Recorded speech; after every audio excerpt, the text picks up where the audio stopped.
வணக்கம் வணக்கம் ஃப்ரெண்ட்ஸ், நல்லா இருக்கீங்களா? என்னடாப்பா ஒரு புது மாதிரியான லொக்கேஷனு, பார்க்குறது வித்தியாசமாக இருக்கா? ஒன்றும் கிடையாது. முன்னாடி வா, ஃப்ரேம்லேயே வரமாட்டேன். எப்போ பார்த்தாலும் ஃப்ரேமில் வரமாட்டார். இவர் ஃப்ரேமில் தெரியவே மாட்டார். இப்போ தான் ஃபஸ்ட் டைம் வெளியே கூப்பிட்டு வந்திருக்கோம். வணக்கம், நல்லா இருக்கீங்களா? நல்லா இருக்கு சார். இவர் பேர், என்னுடைய பேர் தான் சுரேஷ். ஆக்சுவலாக சவுண்ட் எஃபெக்ட் இன்ஜினியர். நம்ம எஸ்எஃப்எக்ஸ் சிறப்பு சத்தம் அப்படி சொல்லுவாங்க. அதுவும் ரொம்ப ரொம்ப டேலண்டட் பர்சன். மன உளைச்சல் படம் நீங்கள் பார்த்துருப்பீங்க இல்லையா? அந்த படம் எல்லாம் பார்த்துருப்பீங்க. எல்லாம் என்ன பாராட்டினீங்க? இதோ நம்ம டைரக்டர்லாம் பாராட்டுறீங்க. ஃப்ரேமில் வாப்பா, வர மாட்டேங்கிறாரு. Right, okay. அதில் ரைட், ஓகே, நான் நல்லா நினச்சிருக்கேன். சரி, ஓகே. மியூசிக் நல்லா இருக்குன்னு சொன்னீங்க. Right, okay. அதுக்கு பின்னாடி ஒரு விஷயம் இருக்குது. சின்ன சின்ன சத்தம் நல்லா பாருங்கள். ஒரு சீன் எல்லாமே நல்லா இருக்குன்னு சொன்னாங்க. பேனா பிடிச்சின்னு இருப்பேன்.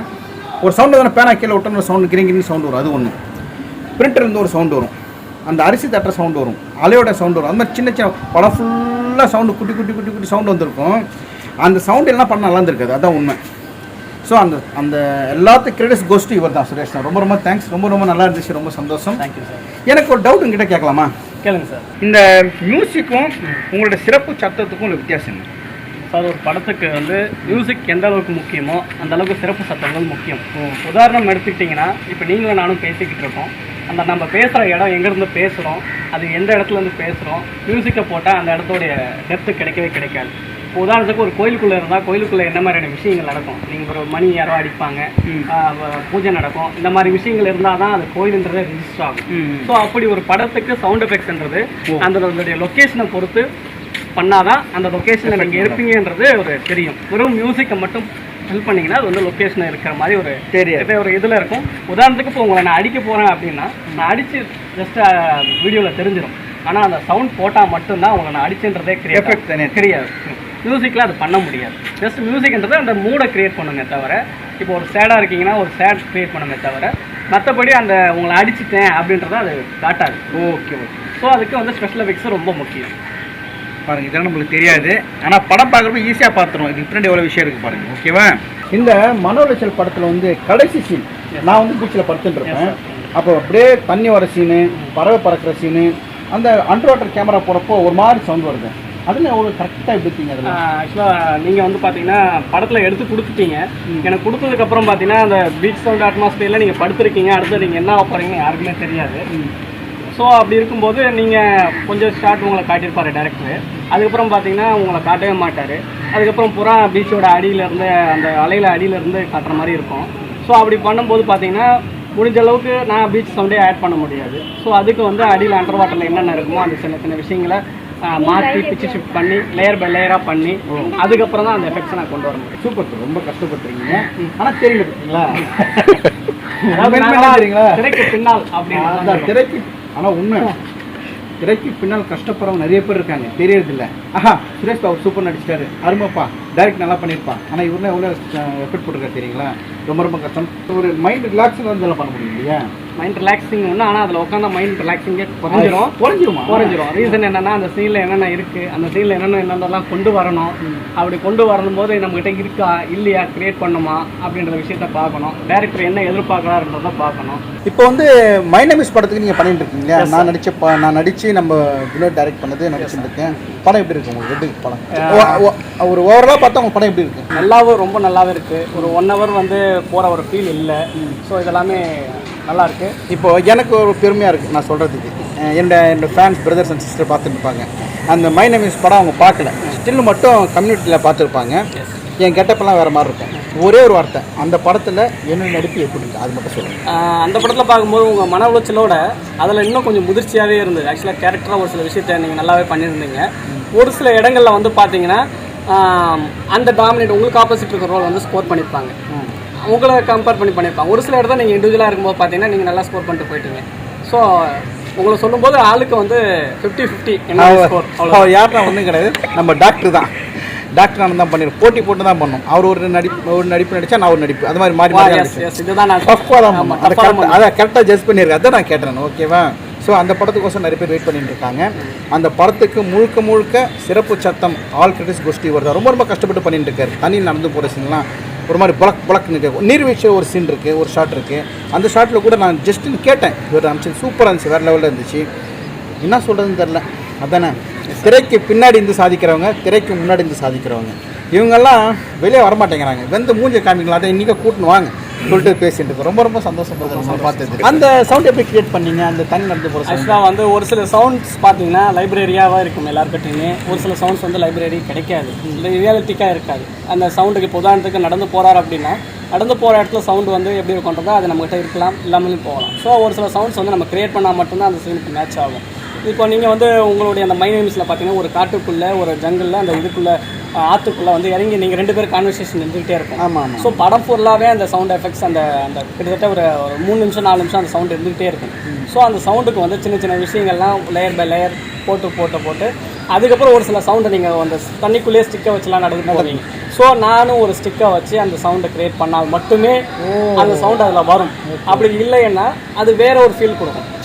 ஸோ அந்த ஃபீல் கொடுக்குறது வீட்டில் கிடைக்கக்கூடிய சின்ன சின்ன அந்த மெட்டீரியல்ஸை வச்சு நம்ம எப்படி ஃபோலி க்ரியேட் பண்ணணுமோ அது மாதிரி க்ரியேட் பண்ணி லேயர் பை லேயர் போடும்போது அது வந்து ரியலாக கொண்டு வந்துடும். சூப்பர் நல்லா சொன்னீங்க. எப்பயுமே ஒரு ட்ராக்கில் வந்து ஒரு சீன் ஃபில் ஆகாது. கிட்டத்தட்ட ஒரு 10 ட்ராக்கும் வாங்கும். ஒரு சில ஒரு ட்ராக்லேயும் முடியும். ஒரு 10-15 ட்ராக் போட்டால் தான் அந்த சீனோட டெப்த்தே கிடைக்கும். ஓகே, இவ்வளோ கஷ்டம். இப்போ உதாரணத்துக்கு இந்த சரௌண்டிங் எடுத்துட்டிங்கன்னா இந்த ஏரியாவில் நீங்கள் இருக்கீங்க, இந்த ஏரியாவில் என்னென்ன அட்மாஸ்பியர்லாம் இருக்குமோ அதெல்லாம் போட்டால் மட்டுமே நீங்கள் இங்கே இருக்கீங்க. இப்போ நம்ம 2 பேர் நிற்கிறோம், ஒரு பறவை பறந்து போகுது. கண்டிப்பாக இப்போ உதாரணத்துக்கு அந்த ஏரியாவில் காக்கா கத்துது, அந்த ஏரியாவில் கன்ஸ்ட்ரக்ஷன் நடக்குது. உதாரணத்துக்கு கீழே ஒரு பேசிக்கிட்டு இருக்காங்க. இப்போ அந்த சவுண்ட் அதெல்லாம் கேட்கல, நீங்கள் கொடுத்தா தான் கேட்கும். எஸ், சூப்பராக சொன்னார். இப்போ ஒன்றும் இல்லை, இப்போ ஒரு கிளிப்பிங் வரும் பாருங்கள். நான் அந்த பேனா பிடிச்சிட்டு இருக்கேன், அந்த பிரிண்டர்லேருந்து ஒரு சவுண்டு வரும். இப்போ அந்த சவுண்டு இல்லாமல் இப்போ நீங்கள் பாருங்களேன், நான் வெயிட் பண்ணுறேன்.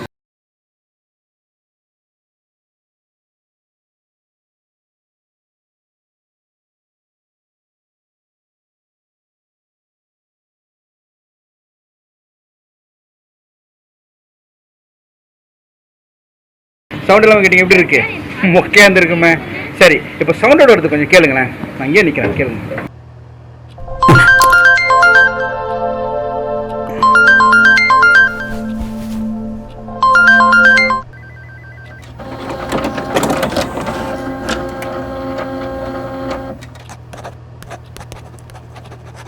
இப்போ பார்த்தீங்களா சவுண்டோட எப்படி இருக்கு? நல்லா இருக்குங்களா? அதாங்க, அதாவது ஒரு படத்தை சவுண்ட் இல்லாமல் பார்த்தா மியூசிக் இருக்கிற ரைட், ஓகே, நடிக்கிறது இருக்கிற ரைட், அந்த பேக்கில் ஒரு சின்ன சின்ன சத்தம் தான் படத்துக்கு ரொம்ப ரொம்ப முக்கியம். இந்த மன உளைச்சலில் பார்த்துருப்பீங்க. இந்த மன உளைச்சல் படம் பண்ணுறப்பெல்லாம் எனக்கு வெறும் 1000 சப்ஸ்கிரைபர் 2000 பேர் தான் இருந்தாங்க. ரொம்ப கஷ்டப்பட்டோம். வினோத் கிட்டேயும் இல்லை, நம்மக்கிட்டேயும் கிடையாது. அப்போ இவர் வந்து ரொம்ப ரொம்ப ரொம்ப ரொம்ப கம்மியாக தான் வாங்கினார் ஃபஸ்ட்டு ஸ்டார்டிங். அப்புறம் இப்போ பண்ண போகிற இந்த பண்ணிட்டு இருக்க மை நேம் இஸ் அந்த படத்துக்கு 3 டிஜிட் 4 டிஜிட்னு வாங்கினேன். இவர் 4 டிஜிட்லாம் வாங்குறாரு. இப்படியே இருந்துடாதீங்க, சரி? எல்லாரும் சப்போர்ட் பண்ணுறாரு, பயங்கர. இல்லை, உங்களுடைய படங்கள் உங்களுக்கு மன உளைச்சலை பொறுத்த வரைக்கும் இந்த படம் இன்னும் நிறைய வேலை இருக்குது, நிறைய இருக்குது. இருந்தாலும் நல்லா பண்ணியிருக்கீங்க, நல்லா வந்திருக்குன்ற ஒரு காரணத்துக்கு என்னுடைய சப்போர்ட் அப்படின்ற ஒரு இதுதான். அப்புறம் மன உளைச்சல் அப்புறம் தான் நம்மளது வந்து சப்ஸ்கிரைபர் பிரதர்ஸ் அண்ட் சிஸ்டர்ஸ்லாம் சப்போர்ட் பண்ணி சல்லுன்னு போய்ட்டு இன்றைக்கி கிட்டத்தட்ட 90,000 வியூஸ் போயிருக்கு. அது எவ்வளோ பெரிய விஷயம். அது பின்னாடி இவர் இருக்கார். இந்த மாதிரி ஆளுங்க தான் நம்மளை ஹெல்ப் பண்ணுறது, சப்போர்ட் பண்ணுறது. நம்ம இல்லாதப்போ சப்போர்ட் பண்ணுறோம், நம்ம மறக்கக்கூடாது. ஞாபகம் வச்சுங்க. இப்போ இருக்குது ஒன்றும் இல்லை, அந்த மன உளைச்சல் படம் நாங்கள் எடுத்தோம் பிரதர். எடுத்துகிட்டு எதில் ரிலீஸ் பண்ணுறதுன்னு தெரில. எந்தில் போட்டால் ஒரு 15 பேர் தான் பார்ப்பாங்க, இல்லை 100 பேர் பார்ப்பாங்க. அந்த மாதிரி நிலமை தான் இருந்துச்சு. உண்மையாக சொன்ன ப்ராமிஸ். கடைசியில் சித்திரலட்சுமணன் சார் ஆஃபீஸில் போயிட்டு நான் வினோத் ஒரு 6 மணிலேருந்து நைட்டு 10 மணி நின்றுந்தோம். சார் வருவார் போடுவார், சார் வருவார் போடுவார், அவங்க சேனலில் போடுவாங்க, நிறைய பேர் பார்ப்பாங்க சொல்லிட்டு நானும் சொல்லியிருப்பேன். ஞாபகம் இருக்கும் உங்களுக்கு? மன உளைச்சல் படம் டூரிங் டாக்கஸ்லாம் ரிலீஸ் ஆகப்போ நான் சொல்லியிருக்கேன், கண்டிப்பாக ஞாபகம் இருக்கும். அப்படி நாங்கள் நின்றோம்.